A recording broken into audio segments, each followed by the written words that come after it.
Hello everyone.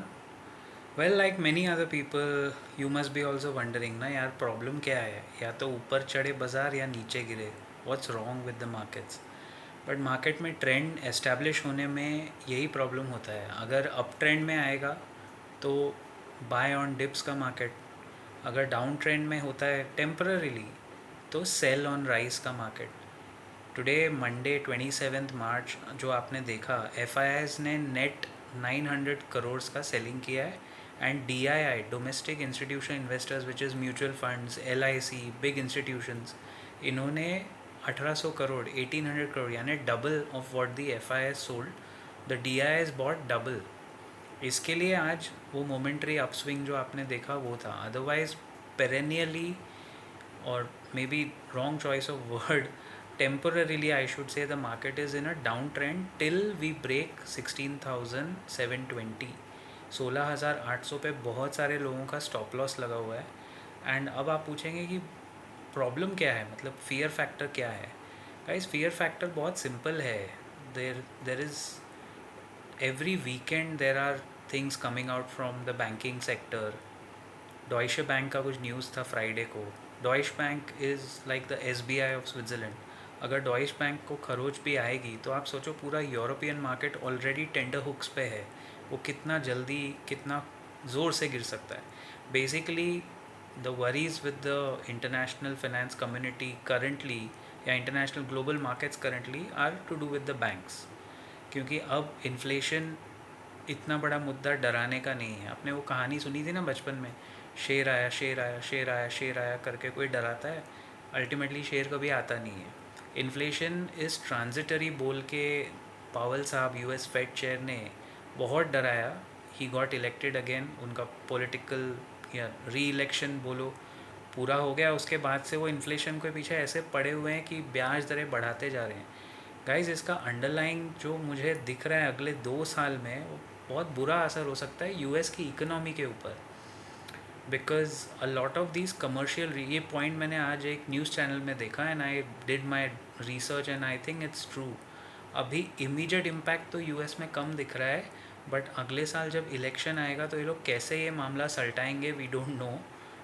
But the point is a lot of commercial real estate in the US जो 5 साल पहले या 10 साल पहले डेट पे लिया गया था, $1.24 ट्रिलियन का डेट ड्यू है अगले 2 साल में रीपेमेंट.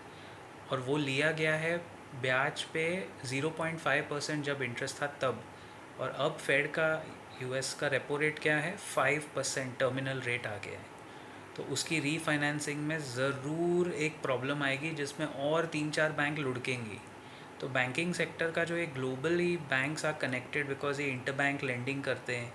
हमारे local Indian banks that way, अगर आप छोटे बैंक्स देखोगे तो फंस सकते हो. अगर प्राइवेट में HDFC, Kotak, Axis to an extent, ICICI को मैं गिनता नहीं हूँ उस लीग में. तो अगर आप ये 3-4 में हैं then I don't think there is a problem. But spill over effect ज़रूर होता है. बैंकिंग सेक्टर अगर ग्लोबली गिरेगा तो इंडिया में भी आप देखो PSU सबसे पहले लुढ़केंगे. उसके बाद प्राइवेट सेक्टर में जो HDFC का इतना गिरा 7-10% लास्ट काफ़ी टाइम में, वो स्पिल ओवर के वजह से, उसमें HDFC बैंक की कोई गलती नहीं है. तो ये एक मेजर प्रॉब्लम आज था और पिछले ओवरहैंग चल रहा है. Now what the market needs, ये तो सब ग्लोबल इश्यूज़ के वजह से हो रहा है ना, हमारे लोकल इश्यूज़ भी कम नहीं हैं. RBI की मीटिंग है फर्स्ट वीक ऑफ February में. If RBI will be forced to increase, I'll be surprised if they don't increase interest rates. they will be forced to increase interest rates यार, नहीं तो रुपी जो करेंसी है वो D value हो जाएगी. और वो वैसे ही डी वैल्यू होती जा रही है. If they increase interest rates again banks पे प्रेशर आएगा, बैंक निफ्टी नीचे गिरेगा और निफ्टी को और नीचे लेके डूबेगा. जब तक निफ्टी 16,720 के ऊपर सस्टेन कर रहा है इट इज़ फाइन. अगर वो 16,720 टूटा तो मैंने पहले भी वीडियो में बोला 16,000 तक के लिए एक मेजर फाइनल कॉफिन बोलते हैं ना, final nail in the coffin, final jerk के लिए प्रिपेयर्ड रहना चाहिए. लॉजिकली स्पीकिंग प्रिपेयर्ड रहने में कोई गम नहीं है. आज जब मैं ये वीडियो डाल रहा हूँ, Nasdaq is down by 1%, whereas Dow Jones is up by 0.6%. Now, there is a dichotomy here also. Don't fall for the US market trends. आप उनका इंट्राडे से ज़्यादा उनकी क्लोजिंग देखिए. नैस्डैक आज क्लोज कितने पे होगा वो आधी रात को 3 बजे पता चलेगा. तो ये ग्लोबल अनसर्टनटी और अफरा तफरी बहुत है, and markets don't like uncertainty. They can withstand volatility. उतार चढ़ाव बर्दाश्त कर सकते हैं, अनसर्टनटी पसंद नहीं. भाई सर्टनली बता दो, black is black, white is white, 1+1=2. We don't tell us कि अनसर्टनटी पसंद नहीं है बाज़ार को. सो ये कुछ प्रॉब्लम्स है. आज का मूड थोड़ा सॉम्बर था, और आज जो आपने देखा है वो काफ़ी दिनों से सेम प्लेबुक प्ले आउट हो रही है. द निफ्टी गोज़ अप, आप एक्साइट हो जाते हो, but it's a sell on rise market, और ऊपर से बिकवाली आती है और धड़ाम से वही story, same old story playing out. Anyway, I'll see you around in the next video very soon. Till then, keep profiting and keep your comments coming in. I'll see you around. Take care. Have a good night.